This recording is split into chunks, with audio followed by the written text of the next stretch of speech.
আসসালামু আলাইকুম, সবাই কেমন আছেন? আশা করি সবাই অনেক বেশি ভালো আছেন। নতুন আরেকটি রেসিপি নিয়ে চলে আসলাম। তো আজকে বানিয়ে দেখাবো সাবুদানার পায়েস। কিভাবে বানালে সবচেয়ে বেশি খেতে মজা হয় এবং পারফেক্ট একটা রেজাল্ট পাওয়া যায়, সেটাই আজকে শেয়ার করবো আপনাদের সাথে। তো চলেন কথা না বাড়িয়ে রেসিপিতে চলে যাওয়া যাক। তো ফার্স্টেই আমি এখানে সাবুদানা নিয়ে ভিজিয়ে রেখেছিলাম 20 মিনিটের মতো। তো এরপর আমি ভালো করে সাবুদানাকে ধুয়ে নিয়েছি। ধুয়ে নেওয়ার পর এখানে আমি একটা পাত্রে কিছু পরিমাণ পানি দিয়ে সাবুদানাটা ঢেলে দিয়েছি সিদ্ধ করার জন্য।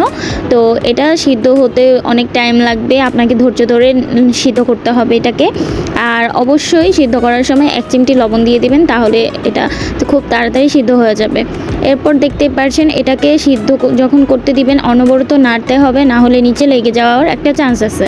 তো আমি এখানে সাবুদানাটাকে খুব ভালো করে একদম সিদ্ধ করে নিচ্ছি।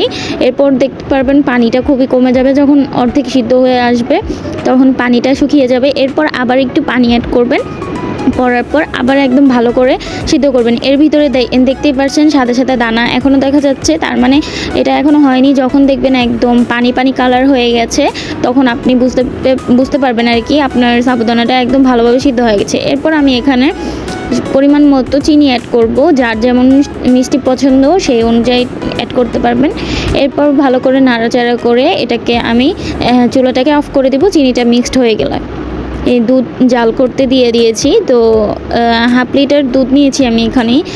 যে যতটুকু পায়েস বানাবেন ততটুকু দুধ নিয়ে নেবেন। তো আমি এই দুধের মধ্যে একটা এলাচি দিয়ে দিয়েছি, একটা তেজপাতা ছিঁড়ে দিয়ে দিয়েছি, আর 2টা খাল দিয়ে দিয়েছি। যাই হোক, দারচিনি বলে এটাকে, যে যেটা বলেন। এরপর আমার দুধটা একদম খুব ভালো করে আমি জাল করে নিয়েছি। জাল করার পরে এই তো এখন আমি এর ভিতরে যতগুলো মশলা দিয়েছিলাম, দারচিনি, খাল, লং, এলাচি, এগুলোকে আমি উঠিয়ে ফেলে দেব। গ্রান হয়ে গেছে দুধের ভিতরে, এটা আর লাগবে না। এখন আমি দুধটা খুব ভালো করে 10-15 মিনিটের মতো একদম ঘন করে জাল করে নিয়েছি। আর এই দুধের থেকে আমি 1 চামচ দুধ এক্সট্রা করে একটা বাটিতে নিয়েছি। নিয়ে এর মধ্যে আমি 3 টেবিল চামচের মতো গুঁড়ো দুধ অ্যাড করেছি। এতে করে ফ্লেভারটা খুব ভালো আসবে এবং খেতে খুব মজা লাগবে, দুধটাও খুব ঘন হয়ে যাবে। এরপর আমি এই দুধটাকে খুব ভালো করে মিক্স করে সাইডে রেখে দিয়েছি। আর আমি সাবুদানাগুলো দুধটা জাল হওয়ার পরে দিয়ে দিয়েছি দুধের মধ্যে। এরপর ভালো করে নেড়ে চেড়ে নিচ্ছি।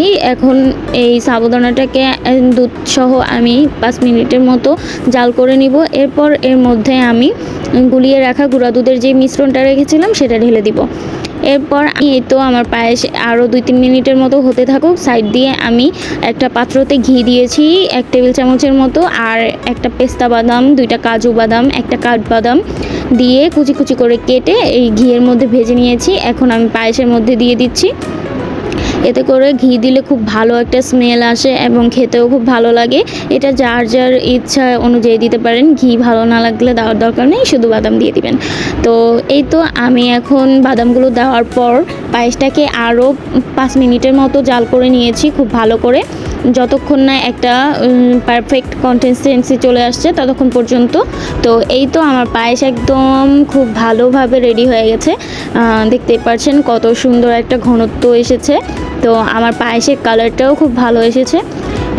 এইভাবে পায়েস রান্না করলে আশা করি আপনাদের সবার কাছে খেতে অনেক বেশি মজা লাগবে। আর অবশ্যই এইভাবে আমার রেসিপিতে যদি বানিয়ে থাকেন তাহলে রিভিউ শেয়ার করবেন। সবাই ভালো থাকবেন, সুস্থ থাকবেন। চলে আসবো নতুন কোনো ভিডিওর সাথে।